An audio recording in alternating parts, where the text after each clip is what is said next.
பல மருத்துவ குணங்கள் இருக்க அத்திக்காய வச்சு ஒரு சுவையான பொரியல் எப்படி செய்யறதுன்றது தான் இந்த வீடியோல நம்ம பார்க்க போறோம். நாங்க இதுக்காக 1 கிலோ அத்திக்காய சுத்தமா கழுவி எடுத்துக்கிட்டோம். அத்திக்காய் மேல இருக்க தொல்லிய கத்திய வச்சு செதுக்கி எடுத்துக்கங்க.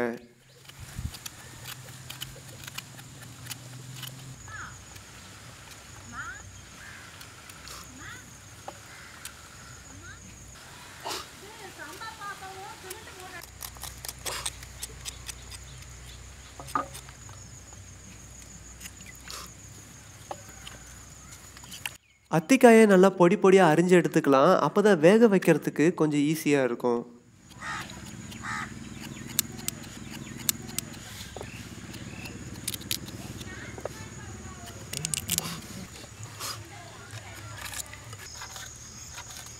பொடி பொடியா நறுக்கின அத்திக்காயை சுடுதண்ணியில போட்டு நல்லா கழுவி எடுத்துக்கங்க.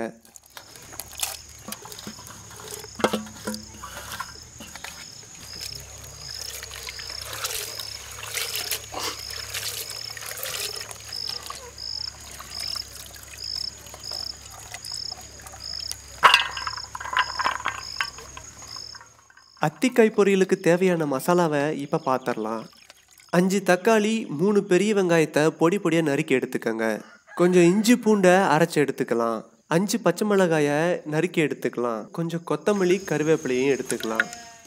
எண்ணெய் நல்லா சூடானதும் கொஞ்சம் கடுகு சேர்த்து அது கூட கொஞ்சம் கருவேப்பிலையை சேர்த்துக்கலாம்.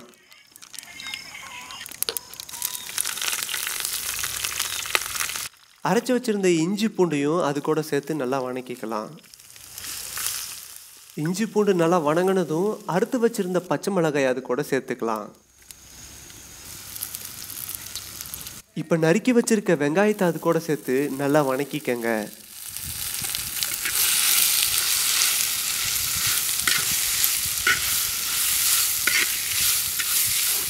வெங்காயம் நல்லா வணங்கினதுக்கு அப்புறம் அறுத்து வச்சிருந்த தக்காளி அது கூட சேர்த்து நல்லா வணக்கிக்கலாம்.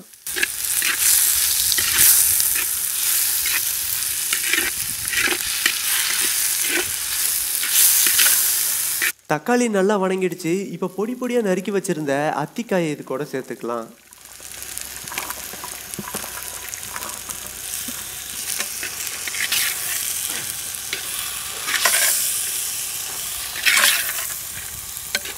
தேவையான அளவுக்கு மஞ்சத்தூளை இது கூட சேர்த்து நல்லா கலக்கிக்கங்க.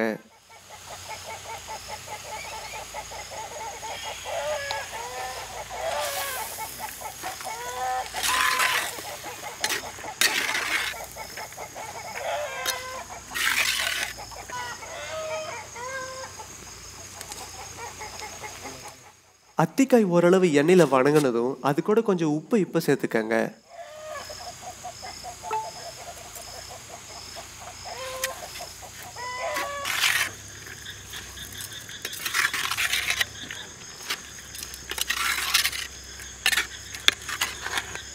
நூறு கிராம் கறி மசாலாவை இப்போ இது கூட சேர்த்து நல்லா கலக்கிக்கலாம்.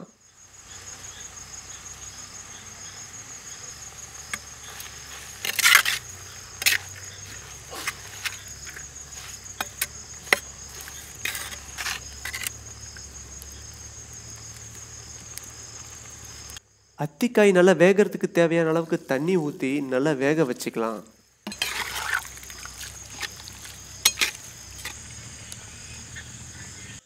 அத்திக்காய் பொரியல் இப்போ தயாராகிடுச்சு.